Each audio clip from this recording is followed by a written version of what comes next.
Votre coop IGA Extra de Montmagny et l'espace santé Rachel Berry sont fiers de s'associer à CEMA TV pour la présentation de cette émission d'information. Toujours soucieuse d'être près de sa communauté, votre coopérative d'alimentation s'implique dans le mieux-être de ses 150 employés, à toujours satisfaire davantage ses 6275 sociétaires et à répondre en tout point à leurs besoins. Supportez les organismes de bienfaisance et les entreprises du milieu. Votre magasin coop IGA Extra de Montmagny, c'est tout ça et bien plus. Bonne émission!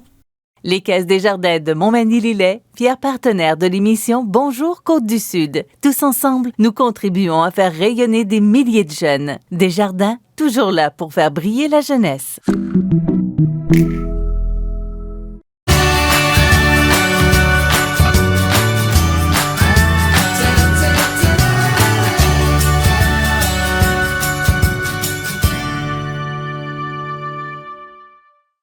Bon début de journée en ce jeudi 27 juillet à CEMA TV en vacances. On vous parle culture sous toutes ses formes. Tout d'abord avec l'auteur Gaston Deschênes qui a fait paraître ce printemps Un pays rebelle, la Côte-du-Sud et la guerre de l'indépendance américaine. On va se déplacer ensuite dans la bibliothèque Marie-Joseph Corriveau du côté de Saint-Vallier. Aussi Alexandre Bibeau, agent de développement au tourisme du parc régional du Haut-Pays du Kamouraska, nous parle de cet anniversaire qui sera célébré cette année là-bas. Et finalement, Flip Fabrique sera de passage à Montmagny avec les Arts de la Scène. On les a rencontrés lors du lancement de la programmation des Arts de la Scène. On a discuté avec Bruno Gagnon, qui est directeur général de Flip Fabrique. C'est ce qu'on vous propose aujourd'hui à l'émission. Notre prochain invité, c'est M. Gaston Deschênes, qui est historien, qui a été historien. Et maintenant, il passe sa retraite à écrire des bouquins. M. Deschênes, bon matin. Vous m'entendez? Oui, alors oui, on vous entend bien. Allez-y. Bonjour, oui, M. Deschênes. Bonjour. Vous allez bien? Oui, ça va bien, vous aussi? Oui, merci. M. Deschênes, nous vous recevons aujourd'hui parce que vous venez, il est tout chaud encore, il a été publié le 7 février dernier, où il est en librairie. Un pays rebelle, la Côte-du-Sud et la guerre de l'indépendance américaine. Qu'est-ce qui vous a amené... et d'ailleurs, ce que je vois, c'est que ce n'est pas le premier livre que vous écrivez sur la Côte-du-Sud, mais qu'est-ce qui vous a amené à écrire ce livre, Un pays rebelle? Bien, ce qu'on disait de l'attitude des Canadiens en général à l'égard de la guerre d'indépendance américaine, c'est qu'ils étaient restés neutres. Les gens étaient restés neutres. Ils s'étaient dit, on va laisser les Américains se battre contre les Britanniques, et nous, on n'a pas à se mêler de ce débat-là. Et moi, ce que je lisais dans certains documents que j'ai consultés, c'est que les Canadiens, les gens de notre région, de la Côte-du-Sud, semblaient beaucoup plus appuyer les Américains. Et j'avais de la difficulté à concilier ces deux opinions-là. Et j'ai constaté que ceux qui avaient étudié cette période s'étaient basés sur une vision large de la province de Québec, surtout montréalaise, et s'étaient pas beaucoup penchés sur des régions en particulier, comme ici la Beauce ou la Côte-du-Sud. Et en fait, ce que j'ai constaté, c'est que ici, sur la Côte-du-Sud, les gens étaient majoritairement en faveur des Américains, sympathiques aux Américains, dans le but de chasser les Britanniques de la province de Québec, mais évidemment, ils n'ont pas pris massivement les armes. Alors, c'était ça ma préoccupation, de vérifier qu'est-ce qui s'était vraiment passé ici. Qu'est-ce qui s'est vraiment passé, M. Deschênes? Bien, quand on a su que les Américains, là, je les appelle les Américains, mais ils s'appelaient plutôt les Bostonnais à l'époque, ou les insurgés ou les révoltés, quand on a su qu'ils allaient entrer vers Québec, le gouverneur Carleton, l'évêque de Québec ont essayé de mobiliser les gens. Et sur la Côte-du-Sud, ça a été un refus à peu près unanime, total, de ne pas se mobiliser, de ne pas entrer dans la milice pour défendre la ville de Québec. Et non seulement on a refusé de se mobiliser, mais il y a eu une réunion très importante à Lauson, Pointe-Lévis, comme on disait à l'époque. Il y a eu une réunion très importante convoquée par le seigneur de Sainte-Marie-de-Beauce et le gérant de la seigneurie de Pointe-Lévis, disons ça comme ça, pour former une force, mobiliser les gens pour monter dans la Beauce et aller s'opposer aux Américains. Cette réunion-là a eu lieu le 11 septembre 1775 et au lieu d'obéir et de se mobiliser, les gens qui étaient présents là ont plutôt dit au seigneur Tachereau et à Caldwell, vous allez retourner chez vous. Non seulement on ne se mobilisera pas, mais nous allons appuyer l'arrivée des Américains ici et on va tout faire pour faciliter leur installation à Québec. Et c'est ce qu'ils ont fait. Dans plusieurs paroisses, on a installé une garde près du fleuve pour s'assurer qu'il n'y aurait pas de Britanniques qui viendraient. Pendant tout l'automne, quand les Américains sont arrivés en novembre et pendant tout l'automne, on les a appuyés, on leur a vendu de la nourriture, on a les aidé à fabriquer des échelles pour monter à l'attaque de Québec. On a essayé de recruter des gens pour renforcer leur armée. Bref, ça a été un appui général. Mais on n'a pas pris les armes, sauf une 100-150 personnes à peu près qui ont vraiment pris les armes et se sont embauchés pour les Américains.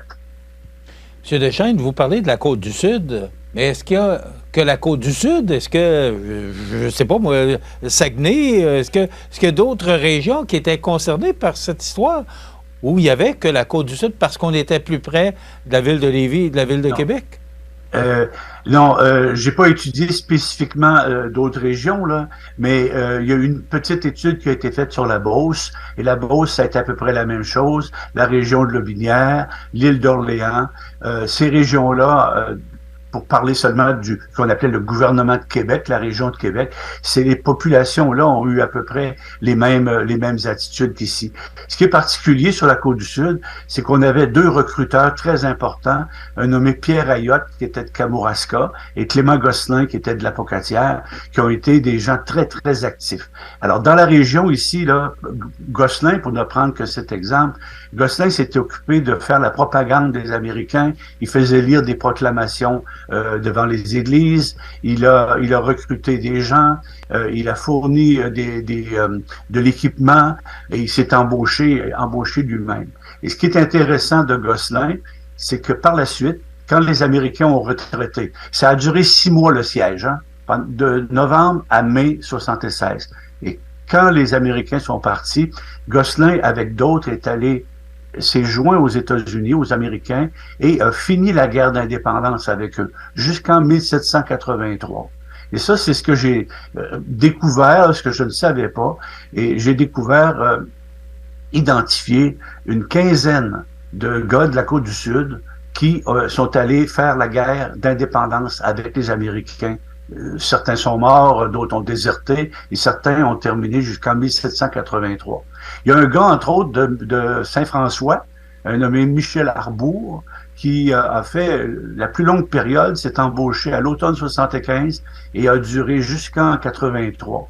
Et ce qui était intéressant dans son cas, c'est quand il est revenu ici quelques années après la guerre, il a voulu se marier, et le curé de Saint-François a dit que comme il était encore trop anti-royaliste, qui était contre la roi d'Angleterre, qui voulait pas le marier. Alors il y a eu une chicane avec l'évêque, et finalement il a pu marier sa veuve. Et c'est vous dire la jonction qu'il y avait entre la religion et la politique à l'époque. Si on était trop royaliste, trop anti-royaliste, c'était difficile de se marier, c'est assez particulier. Vous parlez de Clément Gosselin, mais vous parlez également de Pierre Ayotte. Qui est Pierre Ayotte? Pierre Ayotte, c'est un gars qui venait de Kamouraska. Il était impliqué, lui, dans le commerce des fourrures. Il a été recruté vers octobre ou novembre 75, et c'est lui qui a été vraiment le recruteur. Lui était nommé capitaine du régiment Hazen. Il a surtout agi dans la région de Lévis. Il a aidé les Américains à installer leur batterie pour bombarder Québec. Ils ont bombardé Québec un petit peu durant l'hiver.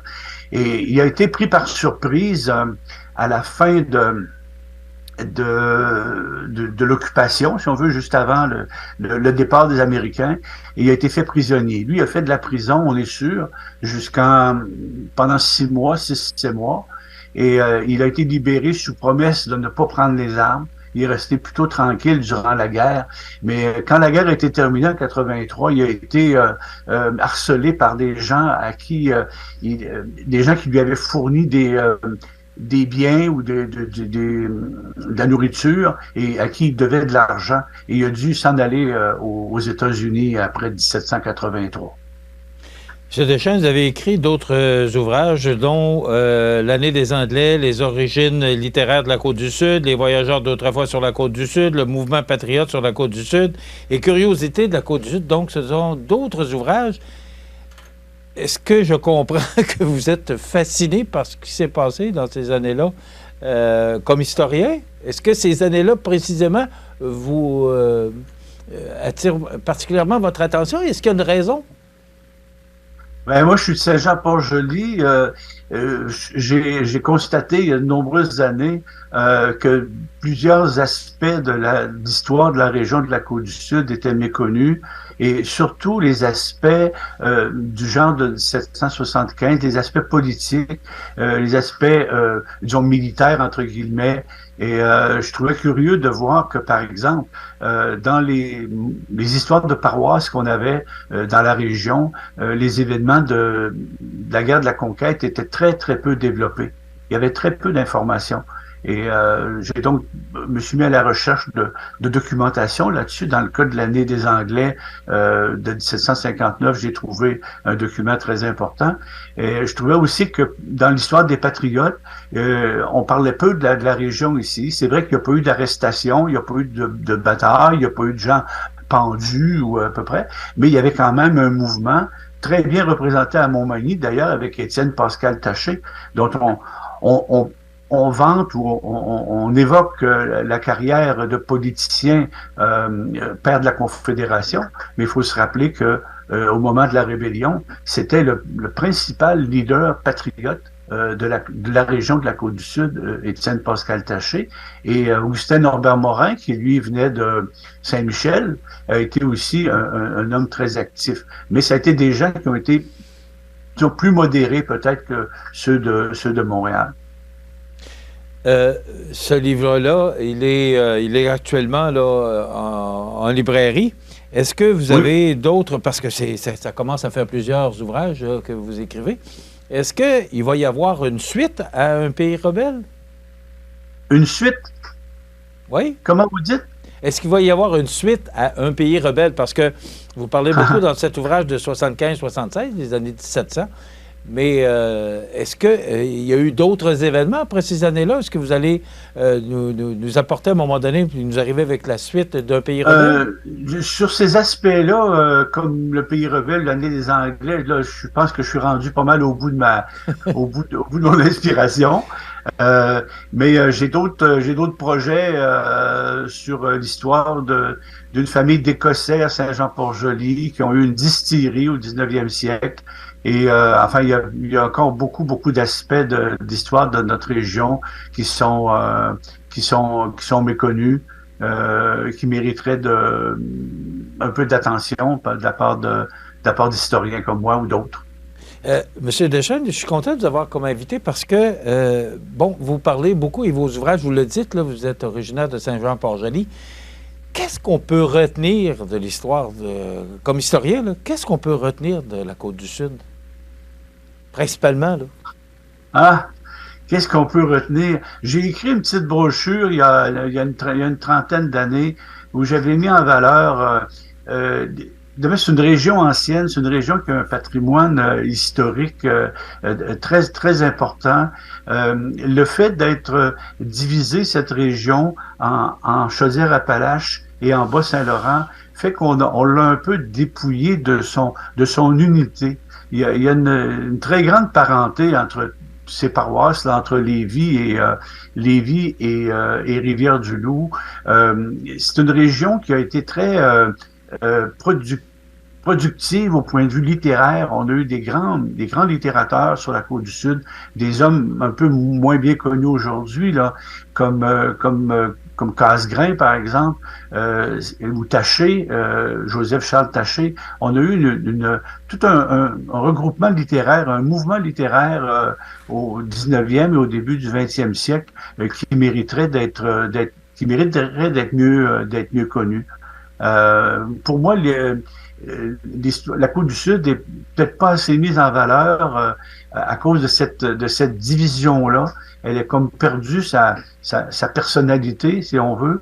Il devrait y avoir sur la Côte du Sud une route touristique qui serait consacrée aux souvenirs, à l'histoire, aux lieux patrimoniaux qu'on trouve dans pratiquement toutes les paroisses. Un réseau de musées, entre autres, et de centres d'interprétation qui est très important, qui est remarquable.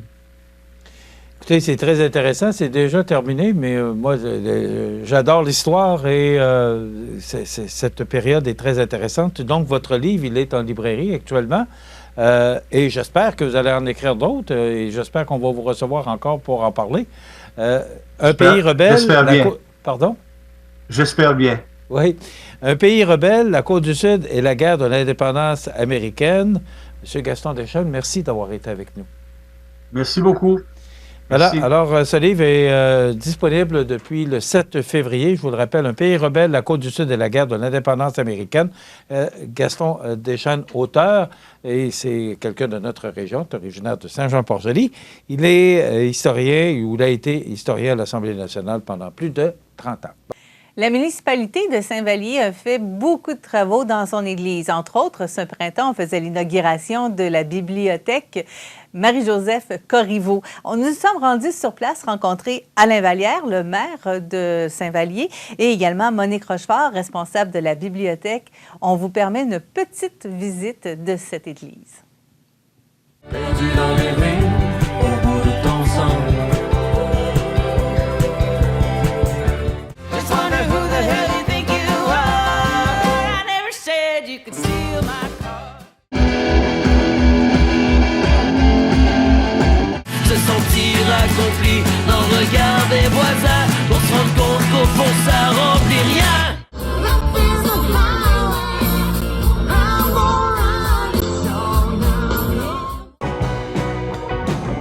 Le Festival rétro de Cap-Saint-Ignace est de retour pour une 13e édition les 11, 12 et 13 août prochains au Parc Optimiste. Plusieurs groupes de musique rétro seront sur place pour vous rappeler les plus beaux souvenirs. Exposition et parade de voitures antiques, méchoui le samedi soir, brunch le dimanche matin, emplacement pour roulotte. Tout a été pensé pour vous faire passer de bons moments au Festival rétro de Cap-Saint-Ignace au profit de l'organisme Marchand de Bonheur, levée de fonds pour les enfants malades.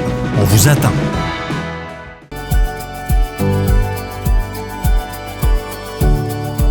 Promutuelle Assurance Montmagny-Lillet. 21 000 membres, 3 bureaux, 50 emplois chez nous. 418-248-7940. La la la la la la la! Votre Canadien Tire Montmagny vous offre un inventaire complet pour votre magasinage. De plus, retrouvez un immense choix de produits pour votre animal de compagnie. Votre Canadien Tire à Montmagny, la place par excellence pour magasiner à Montmagny.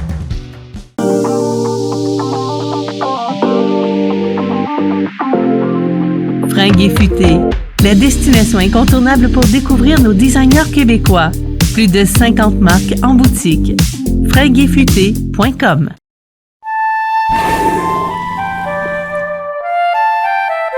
L'épaulard, ou l'orque, se retrouve dans tous les océans bordant le Canada. Cet animal intelligent se situe au sommet de la chaîne alimentaire. Étant déjà une espèce en péril, les épaulards sont menacés par les toxines présentes dans leur alimentation. Nous devons garder nos océans propres afin d'assurer l'avenir de l'épaulard.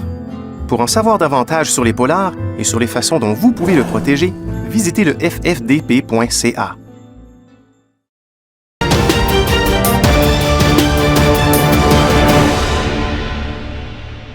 Vous regardez CEMA TV, le réseau de l'information sur la Côte-du-Sud. CEMA TV s'est déplacé du côté de Saint-Vallier pour vous montrer ce fameux projet avec l'église de Saint-Vallier projet magnifique. Et on est du côté de la bibliothèque Marie-Joseph Corriveau en compagnie de la responsable de bibliothèque, Madame Monique Rochefort. Bonjour. Bonjour.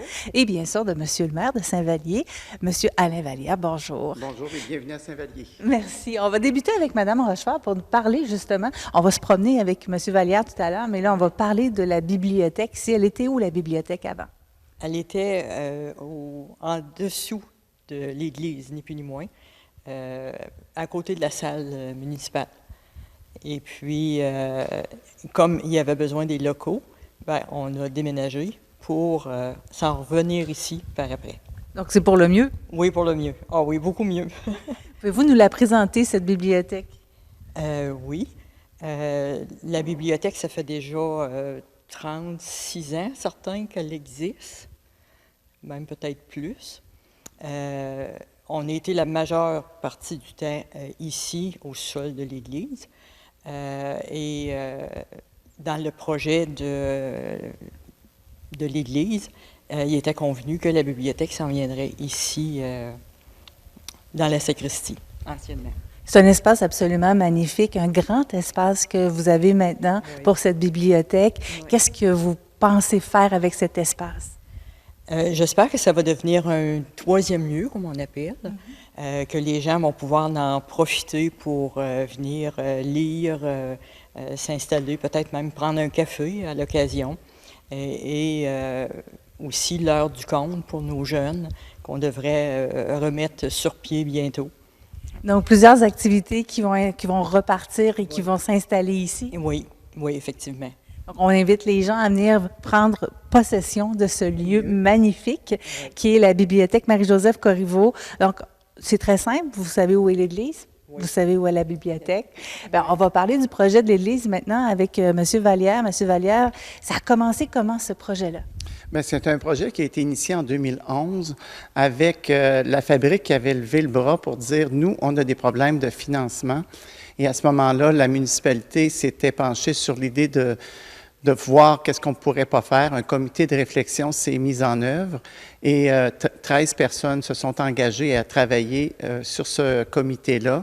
Et au bout de 2-3 ans, a émergé un projet où, pour une partie, dans le chœur et la nef, on retrouve la salle communautaire qui a été inaugurée en juin dernier. Par la suite, il y avait aussi le bureau municipal qui était auparavant situé à la Saint-Vallier-Station, puis qui, pour les besoins, ne convenait plus, alors qu'il avait été relocalisé temporairement dans les locaux de la Caisse. Alors, c'est une location que la municipalité avait fait. Et puis là, bien, en 2019, on a relocalisé les bureaux municipaux dans la salle paroissiale de l'Église. Alors, c'était quand même un immense bâtiment. Puis dans toute cette réflexion-là, il y avait aussi la bibliothèque qui logeait déjà dans des espaces de 880 pieds carrés, je pense. Et ce qu'on nous disait, c'est que la bibliothèque avait besoin de d'espaces plus grands pour mieux aménager, avoir un petit peu plus de livres, puis peut-être un peu plus bénéficier de ce qui se retrouve dans une bibliothèque habituellement. Alors ici, c'était le projet de mettre la bibliothèque dans la sacristie, 2000 pieds carrés. Alors c'est immense, c'est grand, c'est beau. Alors on est très fiers de ce projet-là qui a quand même pris un bon 12 ans à se matérialiser, mais en fait, ça en valait la peine. Il reste encore des étapes à ce projet-là? Non, évidemment, c'était la troisième et dernière phase du projet. Alors, il y avait les bureaux municipaux en 2019, la salle communautaire en 2022 et en 2023, c'était la dernière phase du projet, c'était d'aménager la bibliothèque dans la sacristie. Alors, on est très heureux que ce soit complété après toutes ces années. Ce qui est intéressant quand on se promène ici, c'est que oui, on sent encore l'Église, on sent encore le côté ecclésiastique parce que vous avez respecté la partie patrimoine également. Oui, évidemment, on a dans tout le processus, on s'est assuré de maintenir le lieu de culte présent. Alors, il y a une partie du chœur qui est louée à la fabrique, qui tient ses offices ici lorsqu'il y a des funérailles ou d'autres offices religieux. Alors, ils sont capables de faire les offices dans une salle beaucoup mieux adaptée, beaucoup plus grande, puis je veux dire avec la possibilité aussi de recevoir et de faire des activités communautaires ou par la suite, lorsqu'il y a des funérailles, recevoir les gens et faire tout ça dans la même salle. Alors, c'est un gros plus pour toute la population. On n'avait pas de véritable salle communautaire. Alors là, maintenant, on a un lieu pour rassembler la population, l'unir le plus possible. Puis je veux dire, je pense que c'est un projet qui se voulait rassembleur. Puis là, je pense qu'on démontre que sous un même toit, on est capable de rassembler tous ces aspects-là.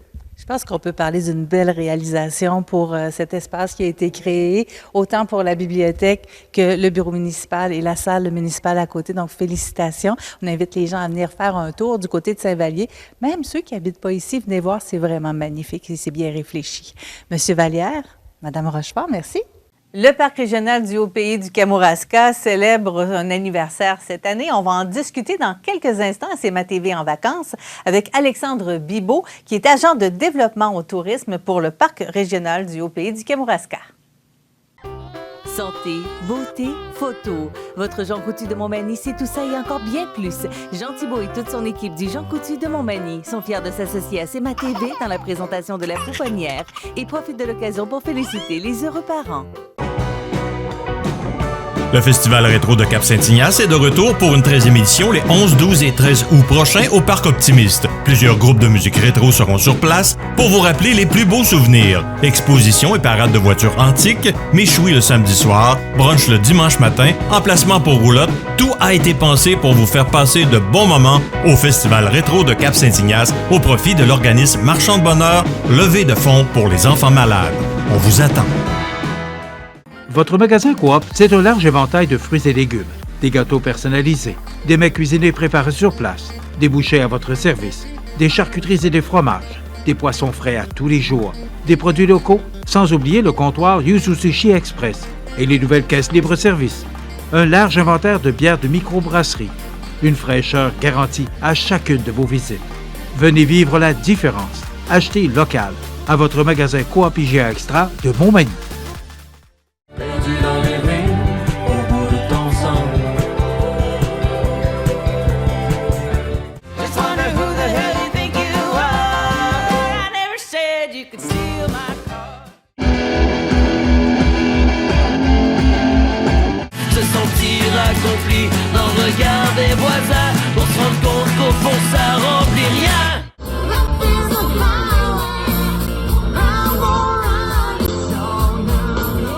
Desjardins et ses membres sont toujours là pour faire briller la jeunesse. Les jeunes ont des rêves, des ambitions, des projets. Et les caisses Desjardins de Montmagny-Lillet sont fiers de les soutenir et de les faire rayonner. Desjardins, toujours là pour faire briller la jeunesse.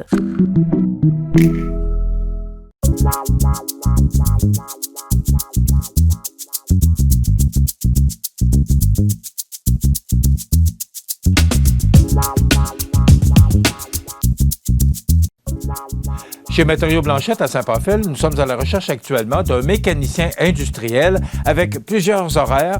On vous invite à trouver votre place dans une entreprise durable qu'est Matériaux Blanchette. Avec ou sans CV, on veut vous parler.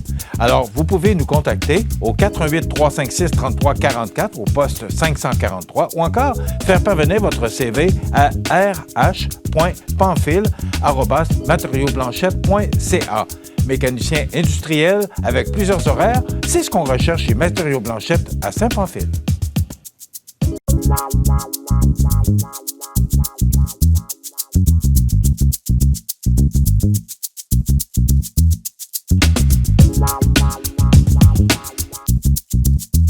La résidence funéraire Boulanger vous propose une gamme complète de services personnalisés afin de répondre à tous vos besoins en matière de funérailles.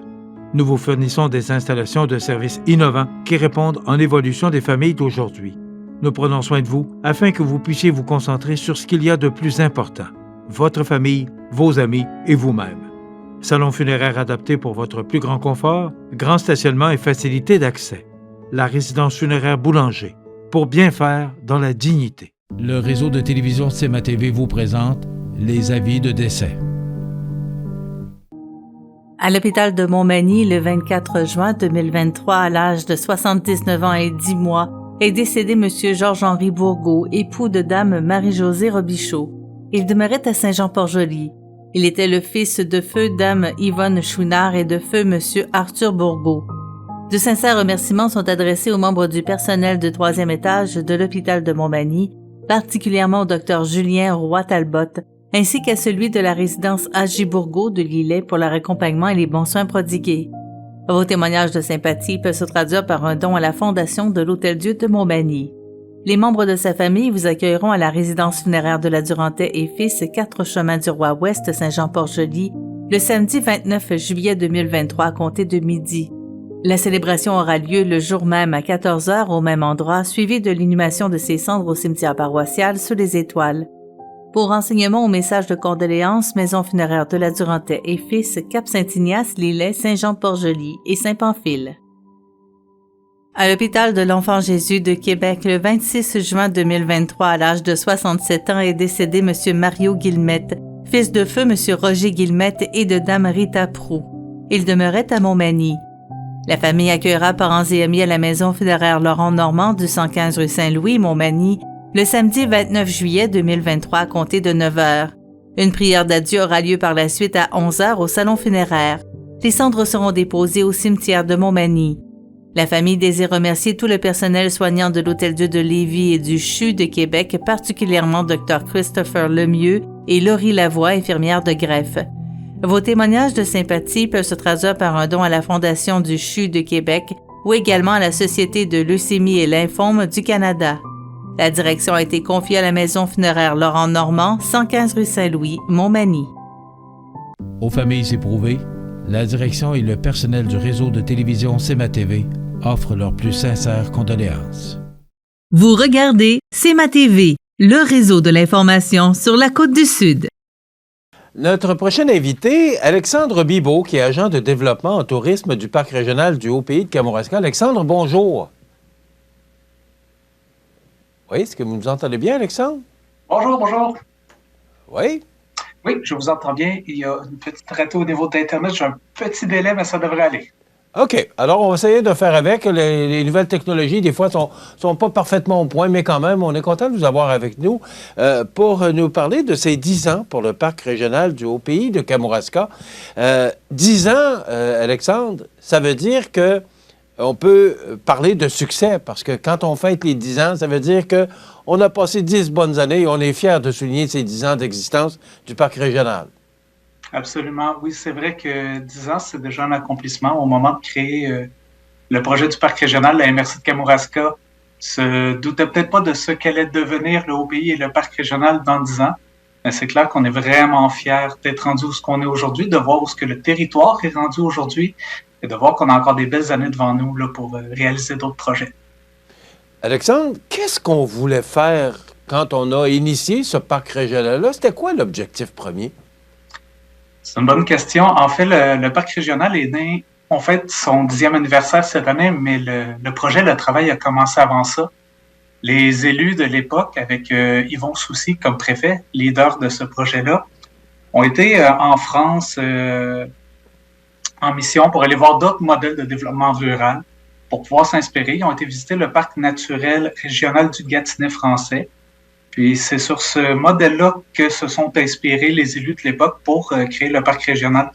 Il faut comprendre qu'ici, notre parc régional, c'est pas un parc de la CEPAC avec une barrière à l'entrée, on paye 5 $, on va faire de la randonnée et du camping. C'était vraiment un projet pour dynamiser puis diversifier les activités dans le Haut-Pays de Kamouraska, dans les 7 municipalités qui se trouvent plus loin du fleuve. Donc, la volonté des élus de la MRC à cette époque-là et des partenaires, c'était vraiment de se doter d'un levier de développement, un outil qui allait leur permettre de faire rayonner le Haut-Pays, de concerter les acteurs ensemble et de tirer un peu sur toutes les ficelles possibles pour faire rayonner le territoire.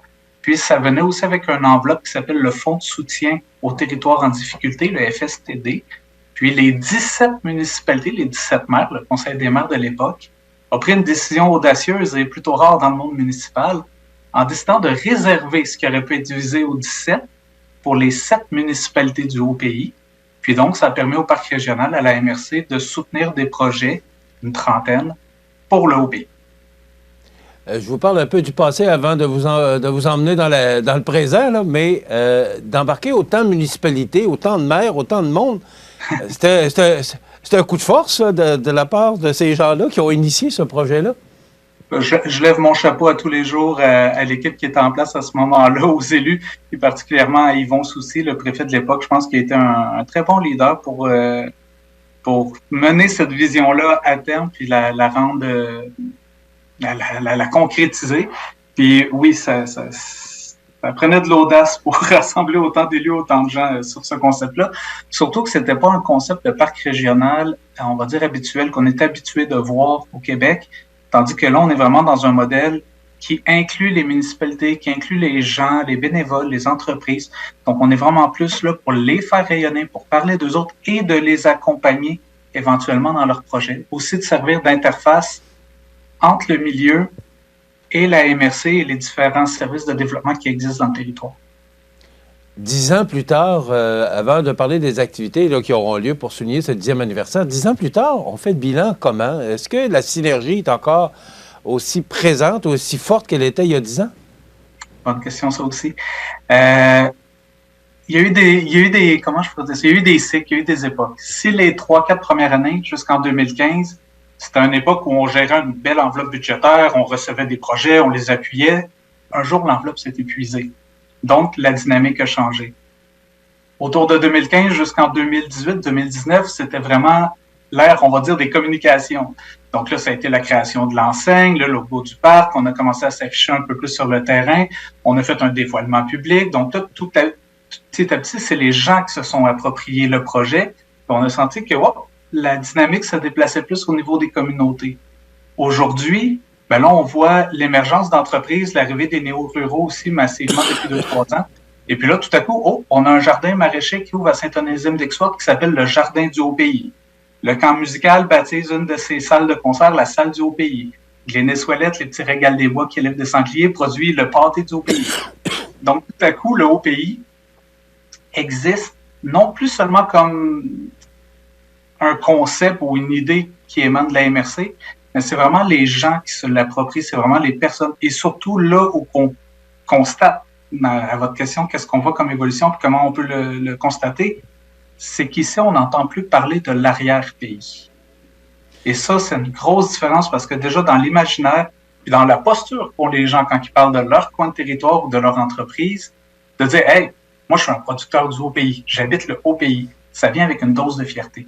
Et c'est sur cet élément-là, je pense qu'on veut surfer pour la suite. On va devoir, après le 10e anniversaire, se rasseoir ensemble, les élus, les organismes, les partenaires, pour se concerter, pour faire notre bilan, faire le constat papier, les indicateurs, compter tout ça, puis voir où est-ce qu'on veut aller. Mais c'est clair qu'on veut surfer sur ce nouveau paradigme-là qui est plus un arrière-pays, mais bien un haut pays, qui change pas mal tout, à mon avis. Ça, Alexandre, il faudra venir nous en parler pour savoir où ces gens-là veulent aller avec ce projet-là. Mais parlez-nous, parce que le temps passe quand même rapidement, parlez-nous des activités là, qui se tiendront prochainement pour souligner ce 10e anniversaire. D'accord. Donc, la première activité qu'on propose, c'est la semaine prochaine, le 16 juin. On donne rendez-vous aux gens à Saint-Gabriel-l'Allemand, à la pinède du parc Garneau. C'est là où le parc a été dévoilé publiquement il y a 10 ans. Soirée festive, apéro 5 à 7, assez classique, là, on se casse pas trop la tête. On s'offre un cocktail du Haut-Pays, on a un groupe de musique, feu de joie, petite prise de parole, mais c'est surtout un moment pour être ensemble et vivre un moment festif. Ensuite, on se donne rendez-vous le 16 juillet.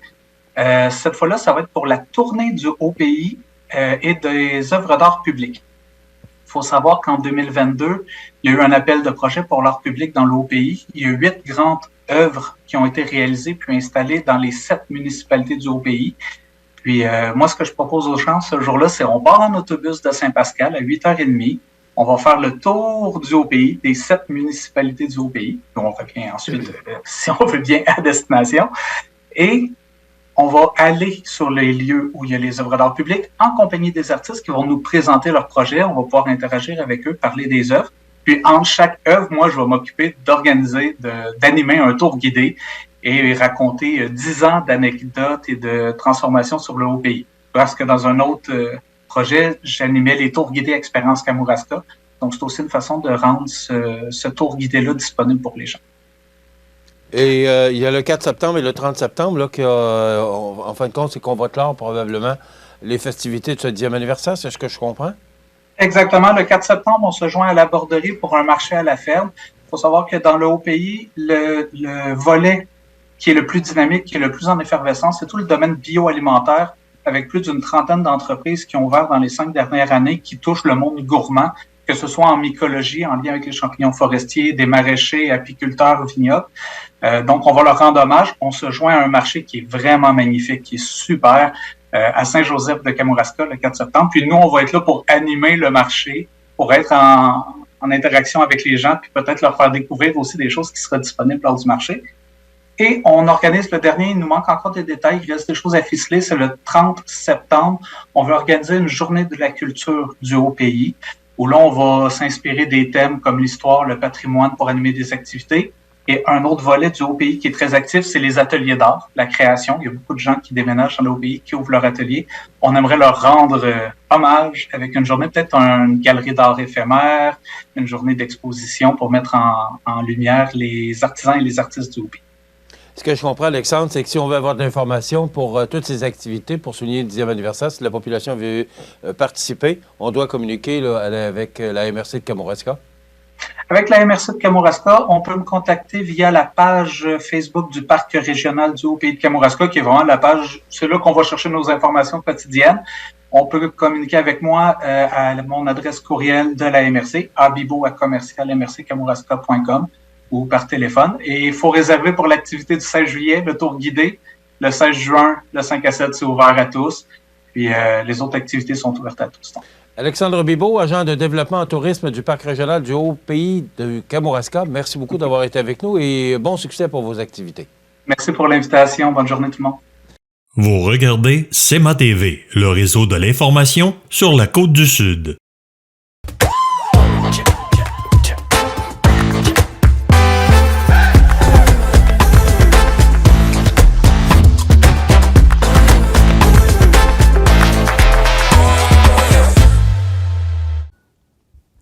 C'est avec plaisir qu'on accueille aujourd'hui Bruno Gagnon. Il est directeur général et artistique. Je regardais pour le titre de Flip Fabrique et fondateur de Flip Fabrique aussi. Cirque du côté de Québec, que vous connaissez probablement. Vous avez eu toute une belle annonce dernièrement.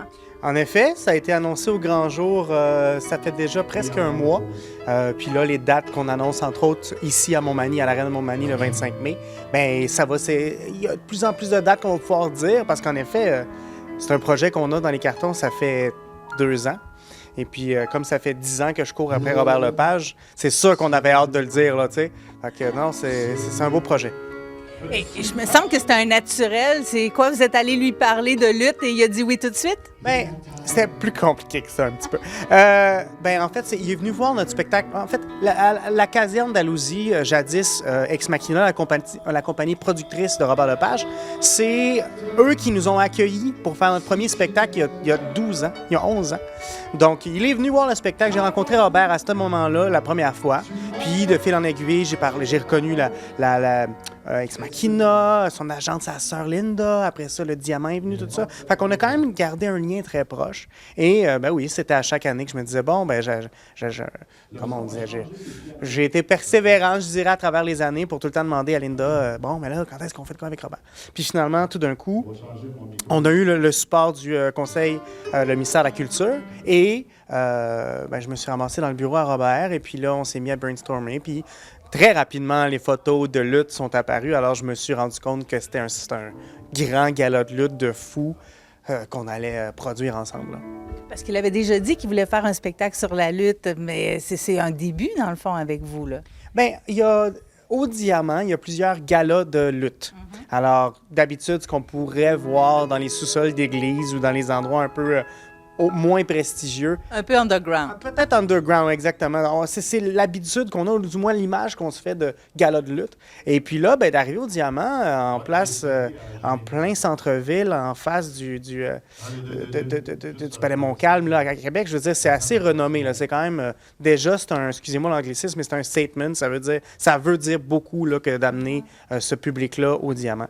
Et puis, il y a une réponse, je ne veux pas dire agressive, mais j'ai une réponse les billets se vendent en quelques minutes à chaque fois qu'il y a un gala d'annoncé. Je dirais phénoménal. Voilà, phénoménal. La lutte, c'est phénoménal. Et puis, ben voilà, il aime la lutte. On a fait des workshops avec lui il y a déjà 1 an et demi, au mois d'août, il y a 1 an et demi. Et puis, il aime ça, là, ça paraît là. Tu sais, donner des grosses tapes, puis là, il tombe, puis là, ça le fait rire. Donc, j'imagine qu'il va y avoir un gros côté clownesque dans le spectacle. Ben, je pense pas clownesque, mais c'est sûr que les gens vont rire, ils vont se bidonner, ils vont avoir du plaisir, c'est sûr. C'est un spectacle qui est très acrobatique. La matière première de Flip Fabric, c'est les acrobaties. Donc, ça demeure un spectacle hautement acrobatique, théâtral, puis comme tout gala de lutte, c'est très, très arrangé. Alors, on va voir un spectacle rodé au quart de tour qui va être littéralement sorti de la tête de Robert avec la force de Flip Fabric, coproduit avec X-Mac, puis ça va être assez grandiose, là, ouais. Donc, la création, ou plutôt l'ouverture, la première, ça va avoir lieu directement au Diamant? En première mondiale, là, il faut que je fasse attention à ce que je dis. La première mondiale va être au Diamant. Voilà. Voilà. Il n'y a rien. On ne peut pas en dire plus pour le moment. Vous avez déjà travaillé au Diamant avec Flip Fabric? On a ouvert le Diamant en cirque en septembre 2019. Pour ensuite avoir fait toutes nos nouvelles créations depuis, et même nos anciennes. On a fait Blizzard, 6 degrés, Muse, là on va faire à Rennes. C'est un diffuseur de choix à Québec pour le cirque, en effet. Quand on fait une création, on pense sûrement au déplacement par la suite, aux fameuses tournées. De quelle façon est-ce que vous réussissez à travailler tout ça, justement, pour amener ça dans des salles qui sont beaucoup plus petites, comme la salle Edwin Bélanger? Ou encore l'aréna, là, c'est sûr qu'on est chanceux, on va avoir l'aréna, mais quand même, pour les suspendre, les acrobates et tout, c'est pas évident. C'est ce qu'on fait. C'est dans notre ADN. Nos devis techniques sont simplifiés. Tous nos décors se montent, se rapetissent. Les numéros qu'on ne peut pas faire, soit en aérien ou autre, on les change. On est très adaptable parce qu'on sait la réalité des salles. On sait la réalité des salles aussi en région. Puis c'est quelque chose qui est très important pour nous. Puis ça fait 10 ans qu'on a tout le temps une place au calendrier pour la tournée au Québec pour tous nos spectacles. Ça, c'est un must. C'est quelque chose que nous faisons, c'est certain. C'est sûr que des euros, c'est plus payant, on le sait tous. Mais c'est pas grave, on bloque des dates, des belles dates au calendrier pour les tournées au Québec. Ça fait déjà 11 ans qu'on fait ça. Alors, il n'était pas question de passer à côté, même si c'est du Robert Lepage. Parce que d'habitude, ces spectacles sont trop gros. Il faut qu'on vienne faire la tournée au Québec et c'est ça qu'on va faire avec Arène. Quand vous l'avez dit, là, c'est du Robert Lepage. Habituellement, on parle de tournée mondiale. Ah, bien sûr. Exactement. C'est Taïwan, c'est beaucoup d'Asie. On est en Corée en ce moment, mais pas avec Arène, avec Blizzard.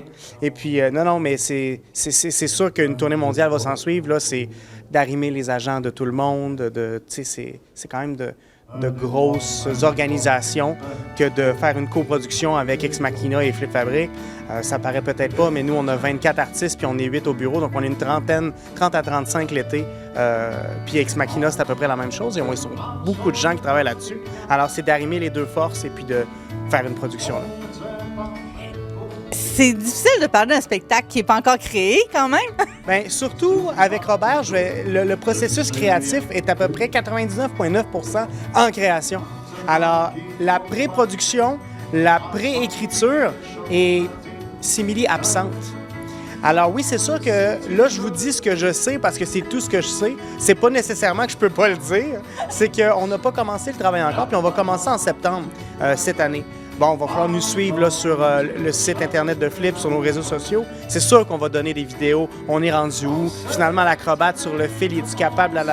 On va se faire aussi coacher par des lutteurs professionnels. Et puis, c'est sûr que tout va se construire à partir de septembre. Puis d'ici ce moment-là, ça va être on pense que... Puis on se demande là où va être Rita, la femme fâchée qui donne des coups de sacoche. Quand est-ce qu'elle va apparaître, cette femme-là, pendant le spectacle? On verra bien très bientôt en septembre. Est-ce que vous savez déjà le nombre d'artistes qui feront partie de la distribution? 8. On a 8 acrobates, 3 techniciens, une direction de tournée puis un représentant. On est 14 en tournée. Bien, on a très, très hâte d'en savoir davantage et de voir le développement de ce spectacle-là, mais aussi de pouvoir le voir ici à l'Aréna de Montmagny. Merci beaucoup d'avoir été avec nous. Merci à vous. Bien, venez voir le 25 mai. Ça va être vraiment génial. Alors, c'était Bruno Gagnon, je vous rappelle, directeur général et artistique de Flip Fabric et également l'un des fondateurs de cette troupe de cirque extraordinaire du côté de Québec.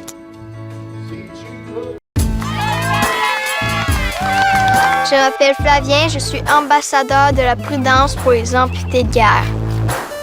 Il y a des dangers partout, surtout à la ferme. Moi, je suis allé jouer trop près d'un gros vacillateur et j'ai perdu mon bras gauche. Avec la prudence, il n'y a pas d'accident. Faites en sorte que ça ne vous arrive pas. Jouez prudemment. Vous regardez C'est ma TV, le réseau de l'information sur la Côte-du-Sud. Connaissez-vous le Musée de la mémoire vivante à Saint-Jean-Port-Joli, situé le long de la route 132?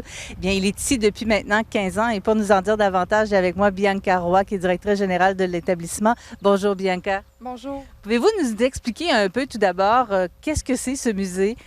Oui, donc le Musée de la mémoire vivante, c'est un musée qui est voué à la personne. Donc, c'est vraiment les gens qui vont être au cœur de nos expositions. C'est eux qui vont vont raconter leurs pratiques par le biais de témoignages. Donc, il va y avoir beaucoup d'extraits, beaucoup de capsules à écouter dans chacune de nos expositions pour vraiment mettre la personne à l'avant-plan. Et dans le fond, toutes les expositions sont évolutives. Donc, chacun de nos visiteurs est invité à venir ajouter sa mémoire à celle qui est présentée dans les expositions, mais peuvent aussi ajouter leur mémoire, nous partager leur mémoire sur différents sujets qui ne sont pas en exposition. Et tout ça est ajouté dans nos collections, en fait. Si on commence par l'extérieur, le bâtiment est absolument magnifique. Oui, donc le bâtiment, c'est une reconstruction du manoir de Philippe Aubert de Gaspé. Le manoir d'origine a été incendié en 1909 et en 2008, on va reconstruire ici, un peu plus loin que l'emplacement d'origine, sur le même modèle architectural, la même volumétrie, donc identique à l'extérieur, mais évidemment complètement différent à l'intérieur pour être adapté en tant que musée. Vous avez quand même des indications de l'ancien bâtiment. Oui, c'est ça. Donc, en faisant le tour du terrain, les visiteurs peuvent passer près du Fournil, qui est en fait la zone archéologique. Et le Fournil, bon, c'est un four à pain. C'est aussi un ancien puits qui reste à l'intérieur et c'est le seul bâtiment qui daterait de la période d'origine du manoir, donc vers les années 1764 environ. Et juste derrière ça, on a des traces au sol qui viennent marquer l'emplacement du véritable manoir, donc le manoir d'origine. Et en continuant sur le terrain, les gens peuvent visiter des jardins, un caveau et peuvent même se rendre jusqu'au fleuve. À l'intérieur, qu'est-ce que les gens peuvent voir? Parce qu'on a l'habitude de regarder dans un musée. Là, on peut écouter aussi. Oui, c'est ça. Donc, à l'intérieur, on a 5 expositions qui sont à voir présentement. Une sur Philippe Aubert de Gaspé, évidemment. Notre toute nouvelle exposition sur les boîtes à chansons. Une exposition sur les pratiques de récupération qui vont être issues de la mémoire de la première moitié du 20e siècle. Et une exposition de portraits qui a été faite en collaboration avec l'artiste Tania Elion. C'est peut-être le moment de venir avec ses grands-parents. Ils vont pouvoir nous raconter bien des histoires aussi en voyant les différents articles présentés. Oui, c'est ça. Donc, les objets dans nos expositions vont être des déclencheurs de mémoire et viennent essayer de raviver des souvenirs et justement d'alimenter le partage intergénérationnel. Alors aujourd'hui, on va aller visiter ensemble l'exposition sur les boîtes à chansons qui vient tout juste d'être créée. Je vous suis? Oui. Le Musée de la mémoire vivante présente une nouvelle exposition depuis le 19 juin et c'est sur les boîtes à chansons. Qu'est-ce qui vous a donné envie d'utiliser ce thème-là? En fait, c'est un projet qui, à la base, est venu d'une étincelle qui a été provoquée par un visiteur. Il faut remonter en 2018, lorsque M. André Mathieu vient visiter le musée. Lui aime bien la mission, est charmé un peu par le musée, va revenir quelques temps plus tard et va proposer au musée un don d'archives en lien avec sa boîte à chansons, La Catastrophe, qui était dans un collège à Lauson, dans les années 60-70. Et donc, lui va aussi témoigner en lien avec sa boîte à chansons. Et tout ça va rester un peu dans nos archives jusqu'en 2021, quand vraiment le projet va être réanimé par un employé d'été qui est arrivé au musée et qui, lui, commençait un projet de recherche sur les boîtes à chansons. Et donc là, à partir de là, le projet va vraiment débouler et ça nous apporte à l'inauguration qu'il y a eu le 18. Qu'est-ce que les gens vont retrouver ici sur place dans l'exposition? Donc, dans l'exposition, on a beaucoup de mémoires qui vont être partagées à propos des boîtes à chansons.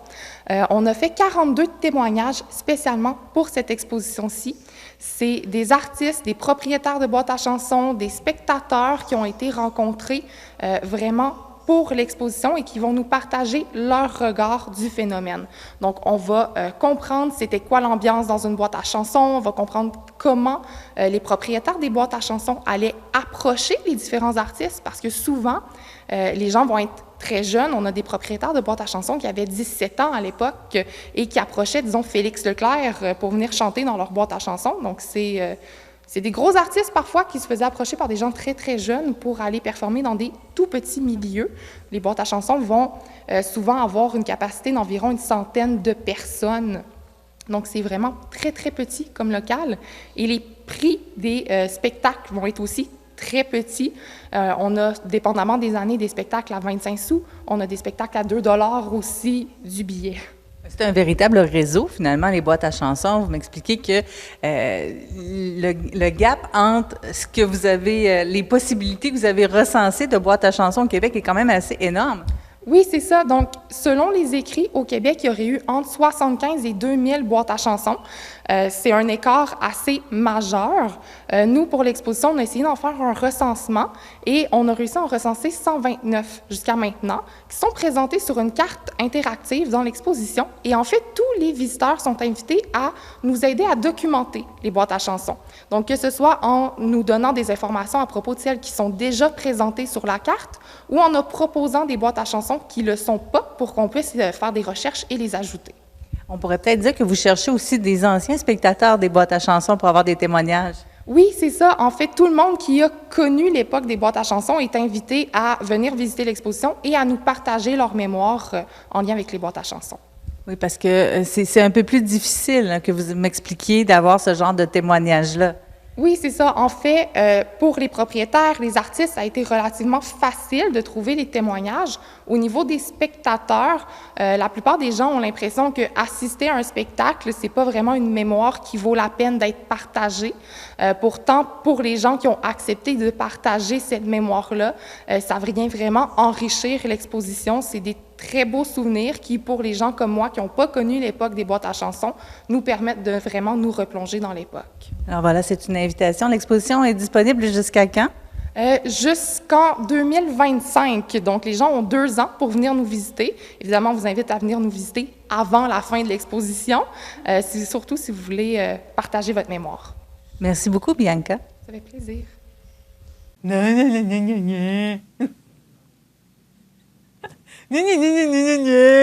Tu vas pouvoir utiliser ça contre moi pour les relations de travail. Comme, regardez comment elle me traite, là.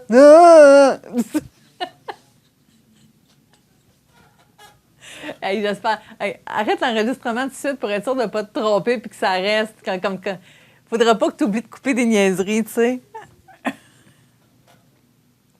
J'y vais, là. Et c'est déjà tout pour ce jeudi 27 juillet. Mon nom est Marie-Ève Lamonde, au nom de toute l'équipe de CEMA TV. On vous souhaite de belles vacances, bien sûr, et demain, on vous donne rendez-vous parce qu'on va s'entretenir avec Catherine Couillard, qui est directrice générale du Carrefour mondial de l'accordéon. Bien sûr, Chronique Santé avec Daniel Lachance. Et Guillaume Larochelle viendra nous parler de la 2e saison du Centre de développement du soccer de Montmagny. Bonne journée. Vous regardez CEMA TV, le réseau de l'information sur la Côte-du-Sud. Le club de golf Montmagny est un superbe terrain de golf avec son panorama donnant directement sur le majestueux fleuve Saint-Laurent. Son parcours de 18 trous en normale 72 a de quoi donner des maux de tête même aux habitués de ce sport. D'une distance de 6400 verges, le club de golf Montmagny mettra à profit l'ensemble des bâtons dont vous disposez. Vous voulez passer du bon temps dans un décor magnifique? Le club de golf Montmagny. Pour information, 88 248 1872 ou golfmontmagny.org. Un tout nouveau service de balade en triporteur électrique est offert à Montmagny. Les personnes âgées de 55 ans et plus peuvent profiter gratuitement de cette nouvelle activité qui leur permet une promenade sécuritaire dans les parcs et les plus beaux espaces publics de la ville. Le service est disponible du lundi au vendredi jusqu'au 18 août. Pour en savoir plus et pour réserver une balade, visitez leville.montmagny.qc.ca/triporteur.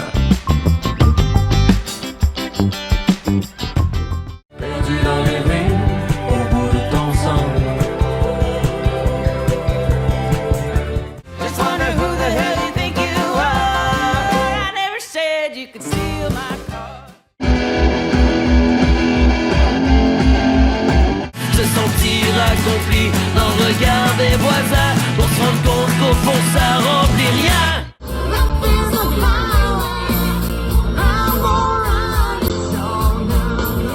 Desjardins et ses membres sont toujours là pour faire briller la jeunesse. Les jeunes ont des rêves, des ambitions, des projets et les Caisses Desjardins de Montmagny-Lillet sont fiers de les soutenir et de les faire rayonner. Desjardins, toujours là pour faire briller la jeunesse.